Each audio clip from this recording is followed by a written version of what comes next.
Kasih jalan. Ya.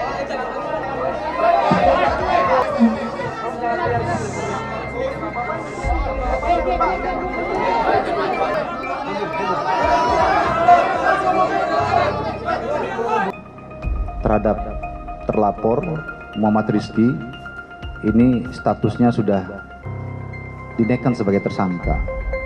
Dan juga setelah menjalani pemeriksaan sebagai tersangka mulai tadi malam hingga hari ini, penyidik telah mengeluarkan penetapan yang bersangkutan dilakukan penahanan mulai hari ini selama 20 hari ke depan.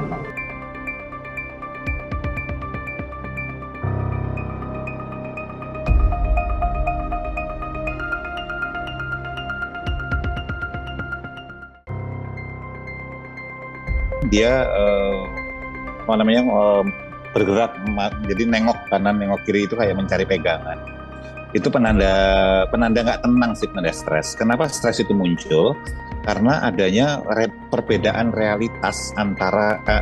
antara gap antara realitas dengan ekspektasi. Kan ekspektasi para pelaku kekerasan dalam rumah tangga atau kekerasan domestik itu adalah yang korbannya akan nurut sama dia. Dia bisa menggunakan kekerasan itu sebagai bahan untuk mengintimidasi korbannya untuk nurut sama dia. Yang kedua adalah ekspresi marah. Kalau kita perhatikan, dia beberapa kali galeng-galeng kepala kayak gini, terus bibirnya itu mengencang gini nih. Alisnya nurun gini, mengencang ini, narik nafas gitu seperti itu marah. Ya, kenapa seseorang marah? Karena merasa bahwa ada perlakuan tidak adil yang dia rasakan. Tidak adil itu bukan berarti bahwa orang kemudian berkomentar, lo kan dia pelakunya segala macam. Bukan itu kan adil secara hukum atau ranah hukum formal. Ini tidak perseptif sifatnya, persepsinya dia bahwa dia diperlakukan tidak adil, dia harusnya tidak mengalami ini. Bahwa dia kemudian biasanya pelaku itu akan menyalahkan pihak-pihak lainnya, tapi itu tidak keluar karena terjadi di dalam pikirannya dia doang.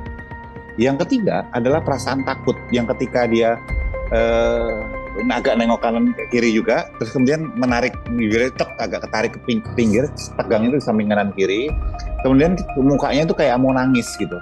Itu ekspresi takut, bukan sedih. Jadi takut kenapa? Takut macam-macam, takut pada proses konsekuensi hukum yang akan terjadi nantinya, takut untuk kejadian ini akan mempengaruhi karirnya kalau dia punya karir tentu saja, atau dia kemudian takut pada sanksi atau konsekuensi sosial yang akan dihadapi. Itu bisa terjadi ketakutan-ketakutan ini semuanya yang membuat dia kemudian jadi takut.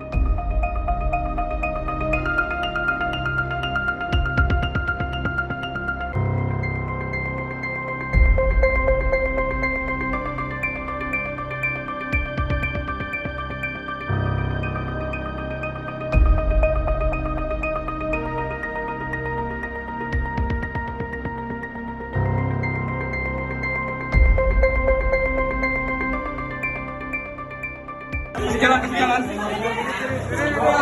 Gimana, Kak? Iya, Bang. Dede, gimana, Dede? Aduh.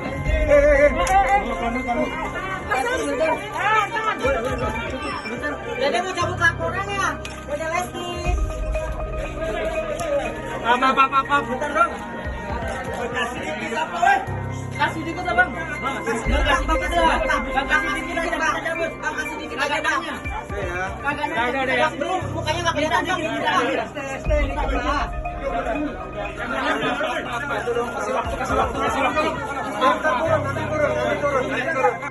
Kami tidak bisa berandai-andai sampai dengan saat ini, tentunya yang kami sampaikan hari ini.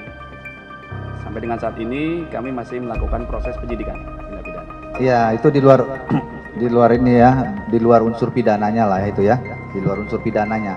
Jadi penyidik fokus kepada unsur pidananya dan fakta-fakta yang ada di lapangan terkait dengan perbuatan yang dianggap melawan pidana, yaitu kekerasan rumah tangga tersebut ya. Jadi di sini ya harus diterangkan ya, jika memang ada pencabutan atau perdamaian itu tidak mempermainkan hukum, karena memang di situ ada jelas ya, memang ada di situ namanya delik aduan, Mbak. Jika memang dilaporkan oleh yang korban merasa dirugikan, itu adalah termasuk dalam delik aduan jelas tuh, Mbak. Jadi itu memang menurut saya tidak mempermainkan hukum ya, karena memang di situ ada aturan semua. Ya, jadi di dalam KDRT, undang-undang KDRT jelas, jika memang melapor kita proses.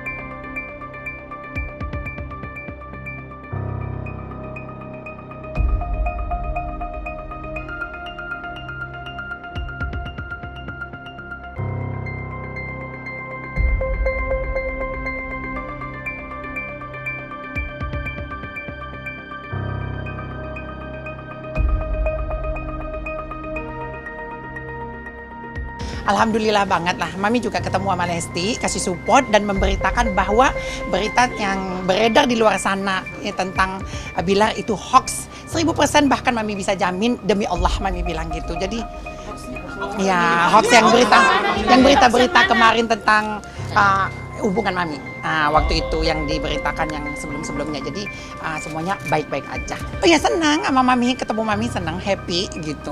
Itu aja. Ayah Iya, betul. Ketemu. tadi ada obrolan kan? Ya gitu aja. Ayah kenal nggak ini si Mami Isa teh yang dulu di sini gini gitu aja sih. Iya. Lihat raut mukanya Mam, artinya terlihat. Ketemu Mami, ya senang. Enggak, cuma nelfon doang gitu. Mami kesini dikasih supportnya gitu. Ada. Oh enggak. Kan seperti yang Mami bilang di media kan, perselingkuhan itu kan belum terjadi, Mami bilang.